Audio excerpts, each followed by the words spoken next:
Bonjour à toutes, bonjour à tous, très heureux de vous retrouver dans un nouveau bulletin météo concernant la possible tempête annoncée, prévue pour la fin de semaine. On va voir ce qui va se passer ensemble. On va également juste parler en début de vidéo là maintenant de l'épisode neigeux prévu ce mercredi matin sur les régions du nord-ouest. On a plusieurs départements qui sont placés en vigilance orange. Je vous invite à vous référer à la carte de vigilance que j'ai postée sur mon compte Instagram, mais également à la vigilance de Météo France. Une carte de vigilance qui est, elle, officielle. Donc, pour demain, pour essayer de comprendre un petit peu ce qui va se passer, on va avoir un nouveau front qui va arriver par la Bretagne, la Normandie, et qui va amener, eh bien, son lot d'humidité, son lot d'averses, de pluie, donc. Et au contact de l'air froid, vous l'aurez compris, eh bien, ça va se transformer en neige. C'est prévu pour la nuit prochaine, vous voyez. On a deux phénomènes à surveiller. D'un côté la neige, du côté de la Normandie, ça va se décaler ensuite vers le bassin parisien, on va voir ça. Et attention parce qu'au sud de cette zone de précipitation neigeuse, on aura des pluies verglaçantes.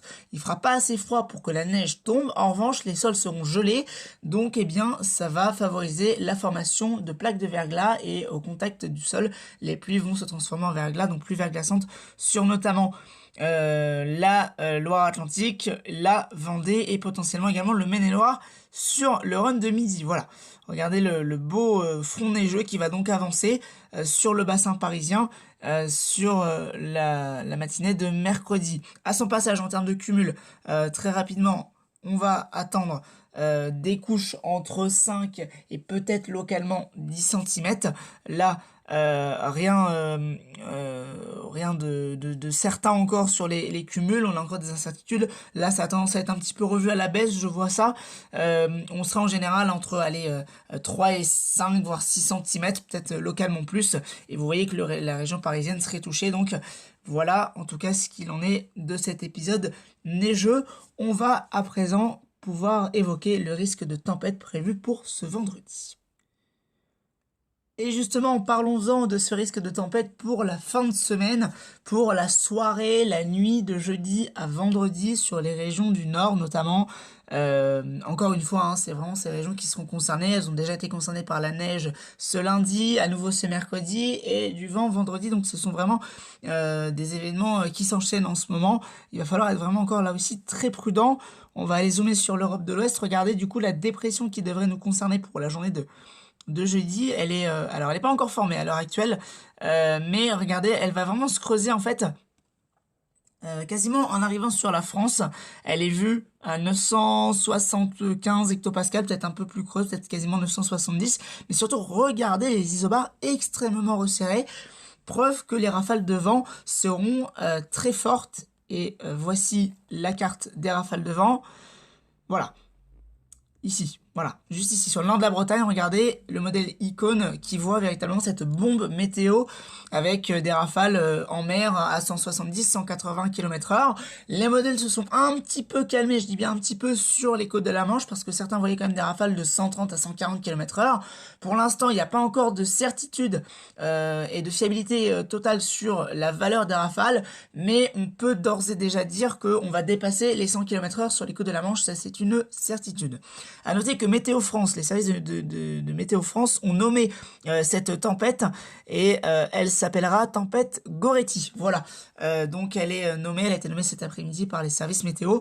Donc cette tempête est désormais confirmée. Maintenant, dans quelle mesure ça? On va voir ça. Est-ce qu'elle va plutôt impacter seulement la Bretagne, les côtes de la Manche et ensuite les régions du Nord, ou est-ce qu'elle va plus rentrer à l'intérieur des terres? Ça va dépendre de sa trajectoire exacte. Il y a encore des petits décalages sur les modèles à maille fine, et on attend d'ailleurs les modèles à maille fine, notamment le modèle Arrow. On va aller voir Icône plus en détail pour comprendre un petit peu les rafales attendues.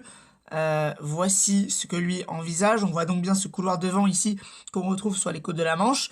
La Manche, Calvados, la Seine-Maritime et le département du Nord, a priori, ça va secouer. Le Finistère aussi d'ailleurs. Mais Icône, lui, ne voit pas trop rentrer les rafales dans les terres. Ça resterait vraiment sur les départements assez côtiers.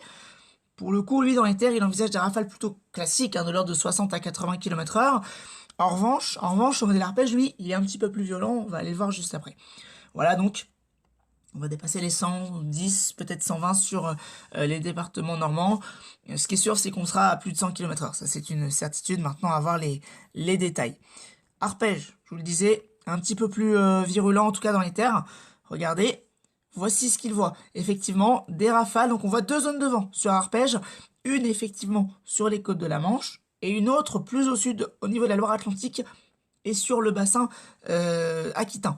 On voit bien ici effectivement les deux zones, ce qui donnerait du coup des rafales à l'intérieur des terres plus virulentes, à savoir entre 100 voire 110 km/h sur le modèle arpège, 90-100 entre la Bretagne, le bassin parisien et les frontières de l'Est, et plus au nord, donc ce deuxième couloir venteux, avec 110 voire 120 dans l'intérieur des terres localement, et peut-être 130-140. Encore une fois, comme je vous l'ai dit, il n'y a pas de fiabilité exact sur les valeurs de vent. Ce sont juste en tout cas ce que voient les modèles. On voit donc qu'il y a ce potentiel venteux, mais on ne sait pas encore exactement où est-ce que ça va taper précisément.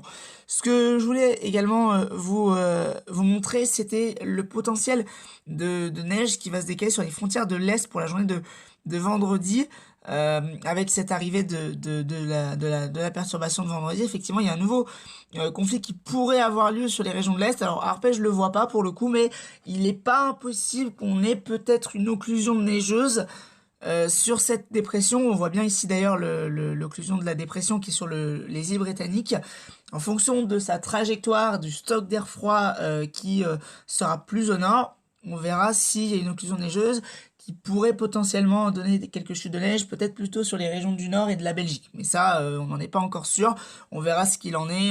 Ça dépend également de plein de paramètres comme l'isothermie et encore d'autres paramètres, donc l'air froid en altitude, etc. Donc ça, c'est en tout cas l'incertitude. GFS le voyait bien aussi ce creusement. Je vous le montre, regardez, il le voit vraiment lui très explosif, hein. Pour le coup, il le voit creuser à 970 hectopascales, mais regardez, les isobars, ils sont resserrés, ils se touchent quasiment. En tout cas, ici, on les voit, ils sont vraiment très resserrés, ce qui donnerait du coup des rafales vraiment très virulentes. Preuve encore une fois que ce risque de tempête est confirmé par les modèles météo. On aura l'occasion d'en reparler demain, à savoir également qu'il y aura des lives météo sur la chaîne. À noter un live météo ce mercredi entre 17h et 18h et un autre live jeudi prévu sans doute aux alentours de 21h à 22h pour bien évidemment évoquer ce risque de tempête et il y aura bien évidemment l'acquisition des cartes de vigilance. En tout cas, bien évidemment, soyez très prudents, restez informés par rapport à ce risque de tempête donc qui s'avère confirmé. La tempête Gority touchera le nord du pays, ça c'est une certitude. Maintenant, les valeurs de vent sont encore à préciser.